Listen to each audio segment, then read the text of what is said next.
दर नर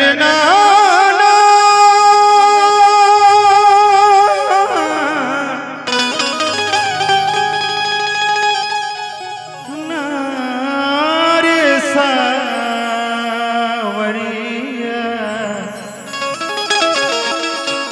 हरे सावरिया।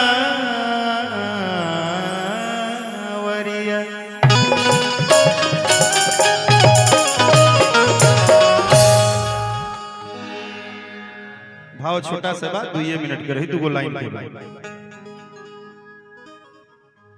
कि अगर तू मातू है तो मैं भी तेरा बेटा हूं और उनकी तरह मैं भी एक चहेता हूं।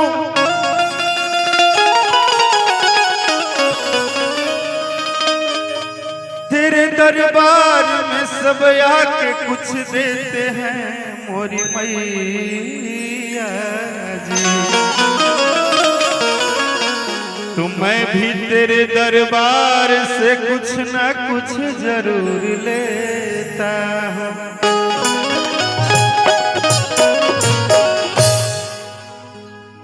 बात इतने माई की ये दुनिया में कोनो भी जगह हो के छोटा हो के बड़ा हो के अगर केहू सबसे प्यार से आवेला आ केहू सबसे पहले गोदी में सुतावेला और केहू अपना जीवन में तहरा कोनो परेशानी हो तो अपना बेटा के शब्द के अगर केहू सही निभावेला तू माइये ही हो।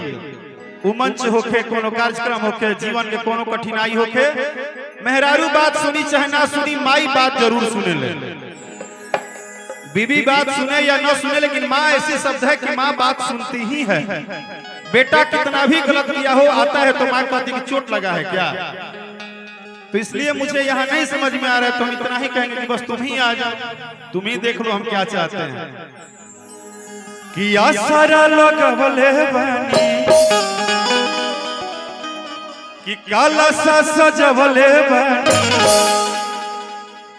कि आसरा लगवले बानी कि काला सा सजवले बानी कि मनवा में रही रही दिया ना जरवले बानी कि दिया ना जरवले बानी। आपको हर गाना मेरा याद है यार, लव यू मेरी जान। कि हमारा मनवा के हो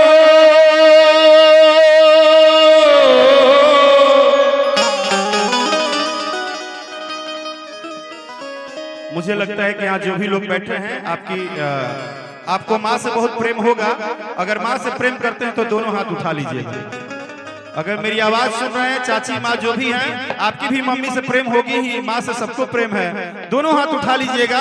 बस एक बार उठवा रहे हैं, इसके बाद हाथ मत उठाइएगा क्योंकि ये हाथ उठाने वाला कार्यक्रम नहीं है। बस एक बार दोनों हाथ उठा लीजिए। माता जी प्रेम से बोलिए शेरा वाली मैया की। अब पूछिए मैंने क्यों माँ का भजन शुरू किया। जिस बेटे के आप जन्मदिन में आए हैं उस बेटे को जन्म देने में सबसे ज्यादा कष्ट उस माँ ने ही उठाया है।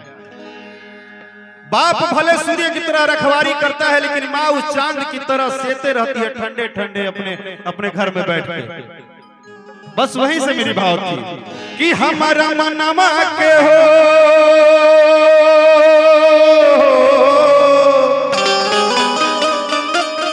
कि हमारा मनमा के असरा तू पूरा जाई।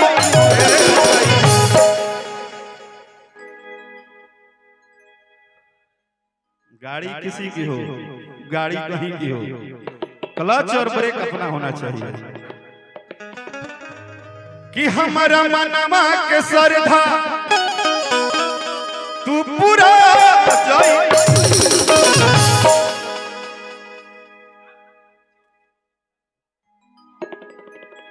कि हम बोलावा तानी, हम बोलावा तानी। मुझे लगता है कि जब ये लाइन में गाऊं तो अगर जिसके पास दो हाथ होगा, थोड़ी ताकत होगी, तो मीठा मीठा ताली बजाइएगा। कि हम बोलावा तानी माई अरे आई जई तू, हम बोलावा तानी माई अरे आई जई तू। असरा लगवले बानी नेहिया टूटवले बानी, असरा लगवले बानी नेहिया टूटवले बानी। मन में बलल समय जलसा करवले बानी, जलसा करवले बानी।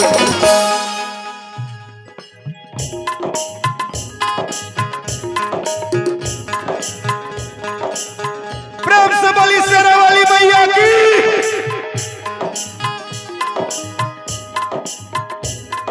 कि हमारा मनवा के हो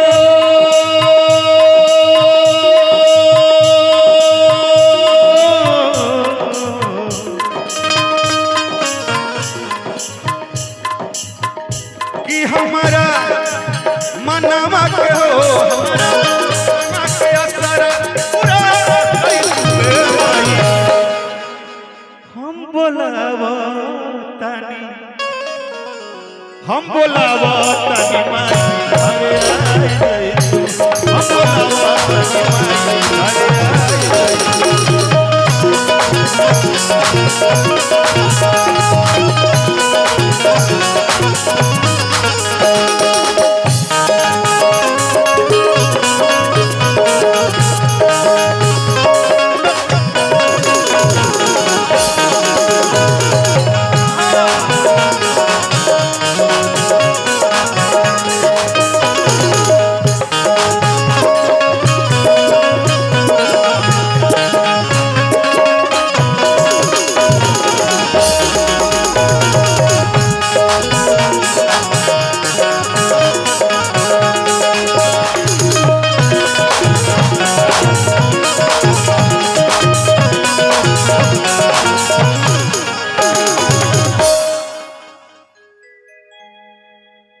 यार कुछ भी कहिए, बजा तो रहा है। एक ताली बजा दो यार इन लोगों के लिए, बहुत प्यारा बजा रहे हैं सर दोनों लोग, थैंक यू। लेकिन भाव वही बा कि जानते तो बड़ू माई हो तू तो हमरो लाचारी। कि रोजे रोजे बेटा तोहर हो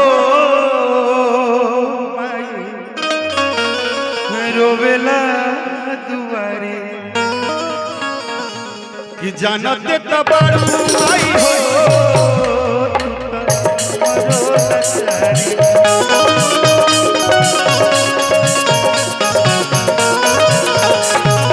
रोजे रोजे बेटवा तोहार रोवे तोहरा दुआरे।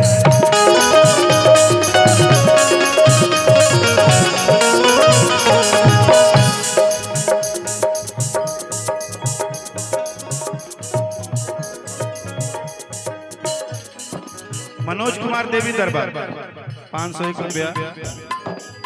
हाँ भैया ने पैसा तो दिया है, इनका स्टाइल भी बड़ा अच्छा है पैसा देने का। थैंक यू सो मच आशीर्वाद देने के लिए। लेकिन अभी मैं माता भजन गा रहा हूं, तो इसके बाद हो जाएगा। कि हमारा नव दिन के ललसा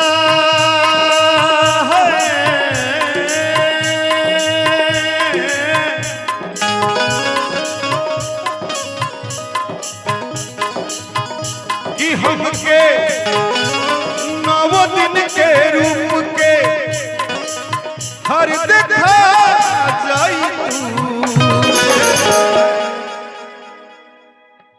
कि हम बोलावतानी